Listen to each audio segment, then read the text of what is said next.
The love for offshore sailing in France is, undeniable. The Rolex Fastnet is steeped in mystique for the French. It has to evolve, and the club has made a great decision in coming to Cherbourg. Oui, c'est un vrai nouveau chapitre, effectivement, qui s'ouvre pour la Fastnet Race. Ce changement de parcours, c'est arrivé en France et c'est un renouveau, ça va donner du souffle à cette course de légende, je trouve ça positif. It never stops really all the way to the finish. You can never rest really, so there's always something to plan, something to be cautious of. Yeah, it's a full package. The Rolex Fastnet Race needs to get better known in France. This race deserves it.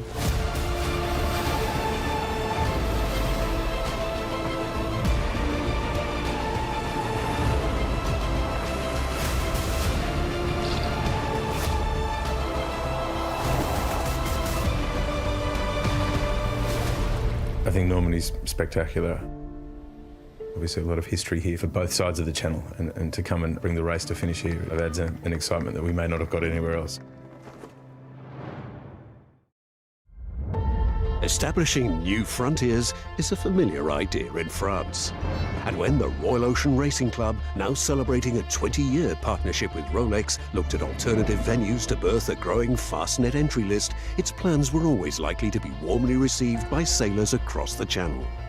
The rationale for moving to Cherbourg started a long time ago when the race's popularity meant that we were struggling to accommodate all the people who wanted to do the race. And we were looking for somewhere that would accommodate them in one place, close to the city centre, and Cherbourg has all that.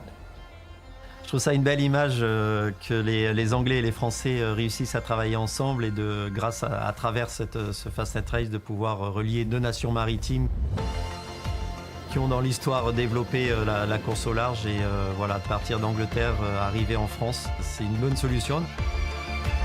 French boats have won the overall title in 3 of the last 4 editions of the race. This time, though, they'll step ashore afterwards onto French soil. For most of its length, the new course retains the tidal traps and challenges of the old, traversing the headlands of southern England before heading out across the Celtic Sea to the Fastnet Rock off the southwestern tip of Ireland. Instead of turning left at the Scilly Isles for Plymouth on the return, the fleet heads straight on to Cherbourg, adding another 87 nautical miles to the adventure.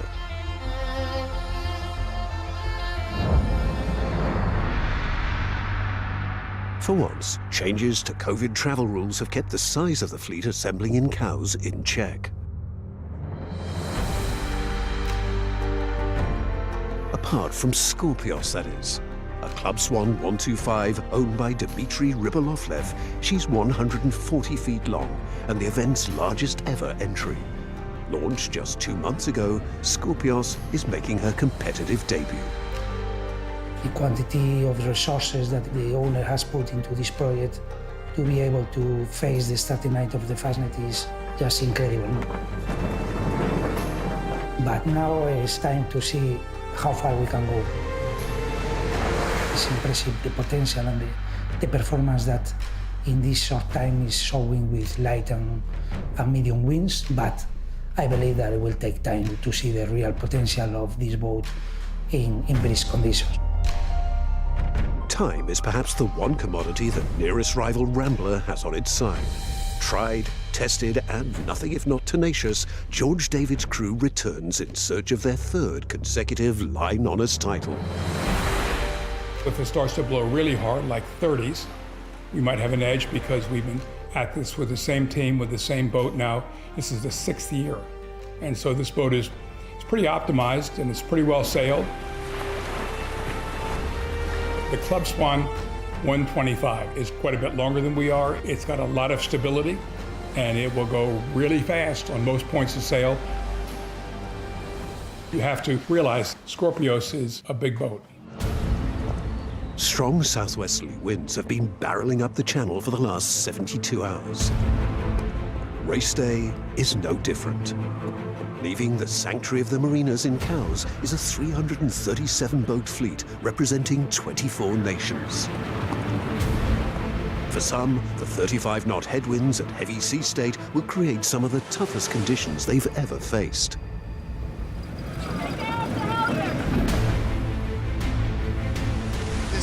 one, and what a start for it. Pretty punchy out here. It's an interesting way to start the race. We haven't seen it like this for a while. The first start in the Rolex Fastnet Race 2021 will be the multi-hulls. First out of the blocks is Maxi Edmond de Rothschild, her co-skippers back to defend their cherished title. La Rolex Fastnet, c'est une course de légende que tout le monde peut faire, et ce qui est assez génial, c'est que ça mélange aujourd'hui les amateurs, les professionnels. Donc, et il n'y a pas beaucoup de sports où tous les amateurs et professionnels peuvent se retrouver sur un même événement. Here comes Scorpios in towards us, but it's Rambler closer to the line. Moved up the starting sequence on safety grounds are the largest monohulls, to the relief of their owners and skippers. This is our biggest concern. We need to go out of the Salem going up in 13 to 14 knots. Everybody's going to try to go into the channel, and we will create a very complicated situation. And at the same time, we cannot lose time with Rambler, so we need to find a good combination and balance.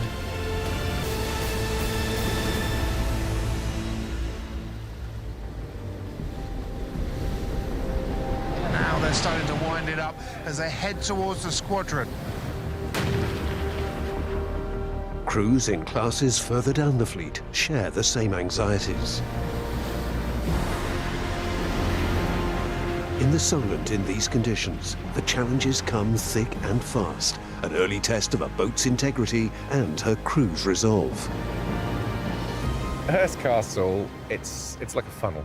So there's this huge amount of water moving for a very narrow gap, and that creates standing waves, and we had wind over tide, so it was about as scary as it can be.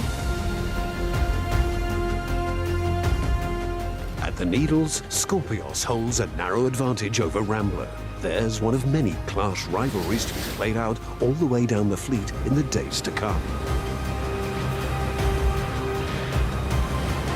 Ahead of the fleet is a tough and attritional 24 hours. The wind and waves of the Solent, a brutal reminder of the challenge the Rolex Fastnet Race presents from the start, with a new page in its evolving story about to be written.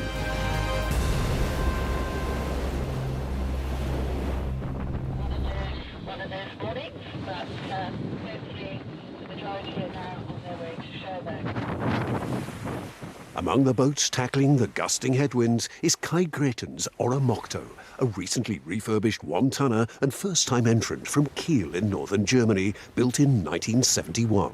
My grandfather used to race in Germany on the German races, Kiel Week and North Sea Week. Actually, I was on the boat 76 the first time myself, being 7 years old. So I know the boat inside out, and that's a big advantage, I think. Like several other entries, the boat has already completed a journey of hundreds of miles from its home port just to make the start line. The boat has a 50-year anniversary. It sailed a lot north to Norway and Sweden and Finland and Poland, but it never sailed west.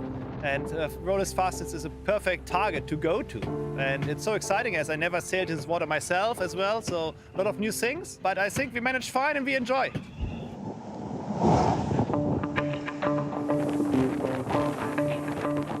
The fleet is experiencing the full force of the southwesterly headwinds, which have already forced several retirements. On the Volvo 70 Ocean Breeze, conditions are anything but.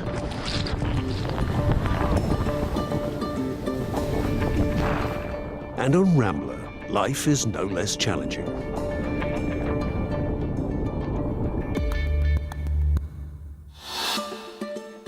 Less troubled by the conditions and making short work of the fetch across the Celtic Sea are the largest multi-hulls.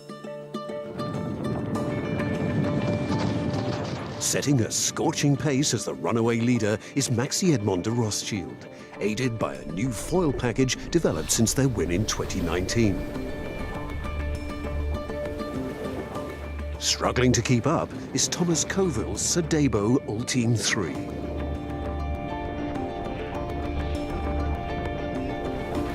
Followed by Yves Leblevic's team on Actual.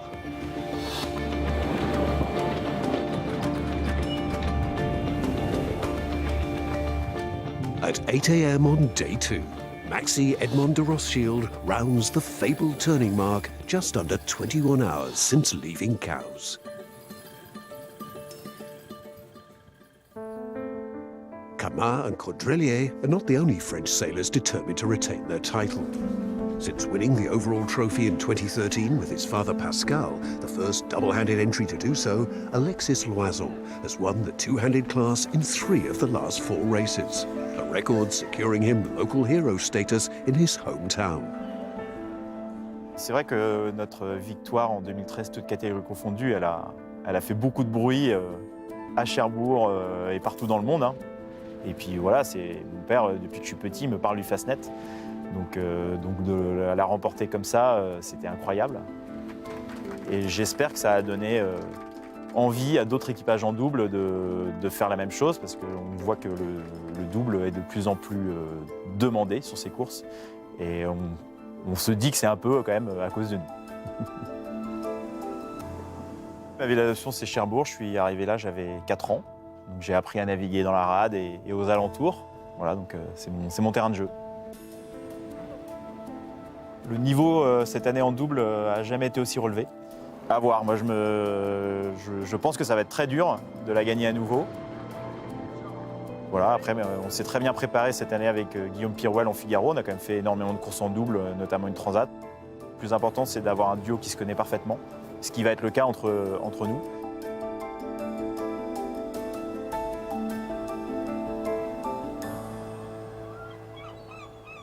Among the sailors ranged against them on the other side of the channel is Shirley Robertson, best known as a double Olympic gold medalist, but now a committed convert to competitive short-handed sailing. Once you start double-handed offshore sailing, it's really addictive. You know, there's this amazing intensity, like you never stop.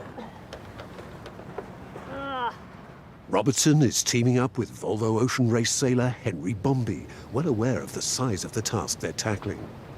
It's a massive deal taking on the Fastnet. You know, we've been preparing for it for 2 years.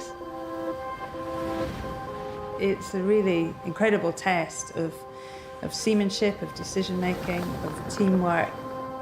And all of that actually is quite daunting. 2, 6. In the 24 hours since the fleet's dramatic departure, winds have slowly eased, undermining Rambler's efforts to overhaul Scorpios. The fetch across the Celtic Sea has left George David's crew some 40 nautical miles adrift, and well outside their record-setting pace in more favourable conditions 2 years ago. At 6 p.m. on day 2, Scorpios is the first monohull to reach Fastnet Rock. Rounding 30 hours and 38 minutes after departure, also some 4 hours outside Rambler's mark, but still a stunning spectacle.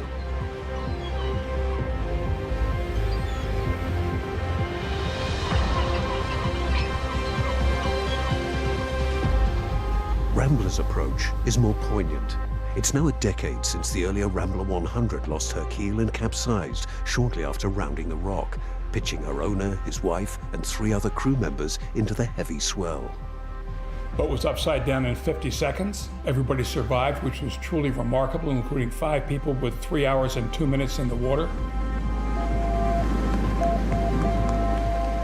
Of course, this is the 10th anniversary. That's a special reason to be back here. Every single person is sailing again. I still get a little emotional because people should have died.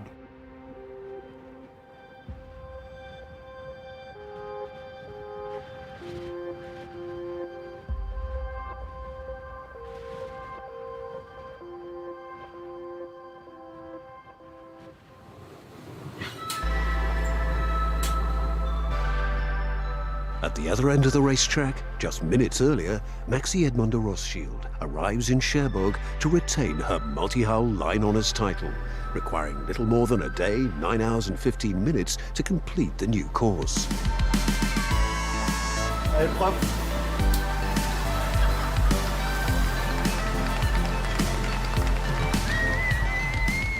Oui, très content effectivement de venir dans cette ambiance à Cherbourg. Et on sait qu'en France, la voile est un sport très connu et aujourd'hui, le public présent prouve encore que c'est très sympa de faire des arrivées en France, donc il faut continuer.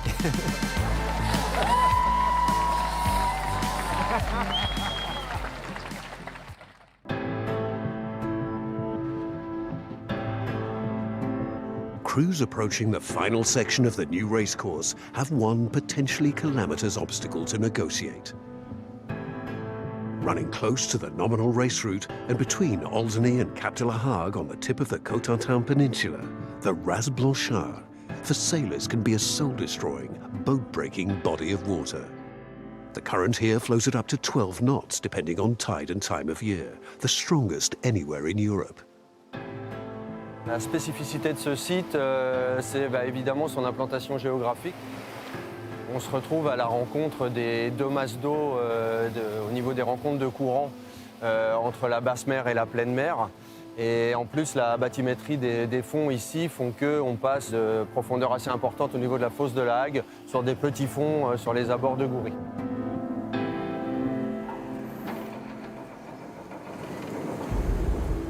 Le plus dangereux ici, c'est quand le vent est contre la marée, en fait, parce que là, pour du coup, ça lève la mer beaucoup plus important. L'effet de vent va renforcer la houle et en plus, du coup, la houle n'est pas régulière. On va avoir des houles croisées qui peuvent arriver un peu de tous les sens.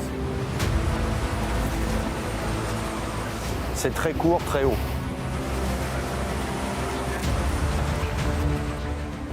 Pour la Rolex Fastnet, on sera évidemment en alerte, comme on l'est de toute façon tout le reste de l'année. For some crews, the Raz is the last roll of the dice. Winners benefit from a slingshot effect, losers stop or go backwards. En fait, pour le passage du Raz Blanchard, qui va être une partie vraiment tactique de cette course, il faut vraiment s'adapter à la situation, à la météo et à l'heure à laquelle on arrive. Breakfast on the fly with jam and jelly and honey and good coffee. Cheers. Up ahead of Oromocto, Alexis Loison and Guillaume Pirouel on Léon are vying for the lead in IRC3 and the two-handed fleet with three other boats. Shirley Robertson and Henry Bombay's Swell currently not among them.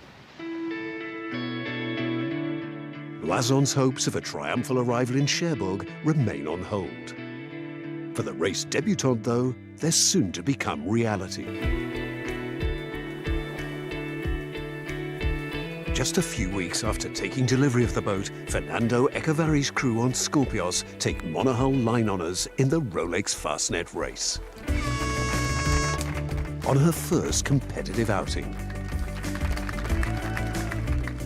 we are very happy because we achieved our targets. That was competing the Fastnet and finish the Fastnet, and with this great result. So it's been a win-win situation. So we are so happy. They've taken 2 days, 8 hours and 33 minutes to complete the new course and establish the mark to beat in 2 years' time.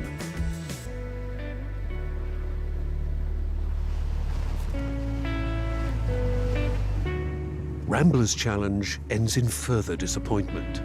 George David's men receive a did-not-sail course classification for a navigational error after rounding Fastnet Rock with the exclusion zone to starboard instead of to port. Like all the best crews, they win together and they lose together.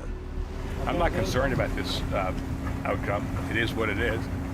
We sailed a great race. That's a simple fact on the water. And I think also we should remind ourselves that not everything in life is perfect. It's a great team is what it is, and that's every single participant. Thanks for putting it all together, George.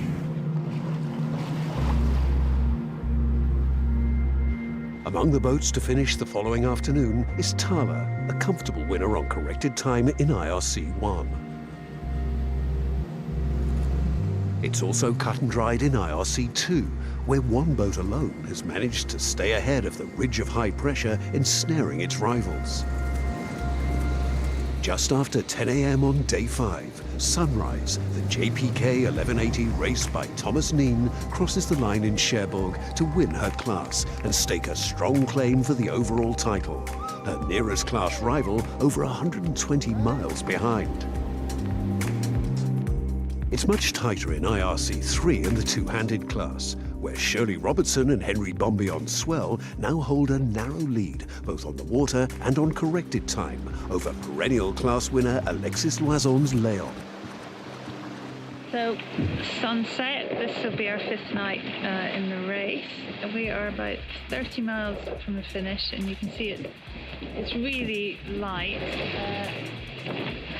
Leon, we can see, is closing fast, about 3 miles to windward. So we're doing what we can. We'll see what happens. Exiting the Ras Blanchard in a final roll of the dice, Leon jibes further south to stay closer to the Cotentin coast in a bid to squeeze ahead on corrected time. Alexis Loison's local knowledge eventually pays dividends. In one of the tightest struggles anywhere in the fleet, Leon wins IRC3 in the two-handed class by just 36 minutes. C'est vraiment super de gagner encore et surtout à Cherbourg, quoi. My first Fastnet done like that, I mean, it was so intense. I feel like we've raced around the planet. and to be right in the thick of it, battling for first place in the double-handed fleet is full on. It's really something special.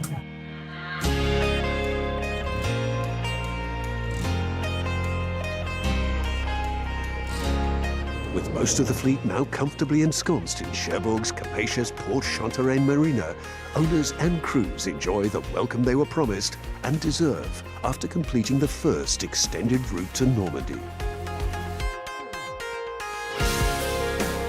And when no further challenges to their outstanding performance emerge, Tom Neen's Sunrise is confirmed as overall winner of the 49th Rolex Fastnet Race, the first British winner of the event since Nokia Enigma in 2003. I've watched Rolex Fastnet Race finishes since I was a teenager, and to even have completed one, I think is an amazing achievement. But to win one is a dream come true. Been quite emotional as well. There's been some tears. As well as outsailing their rivals, Neen's crew also escaped the clutches of the Ras Blanchard. It definitely affected the outcome of our race. We were very fortunate in that we were approaching at a pretty good time in the tidal cycle. So at that point, you're just very thankful that the lunar cycle is making you look like a rock star.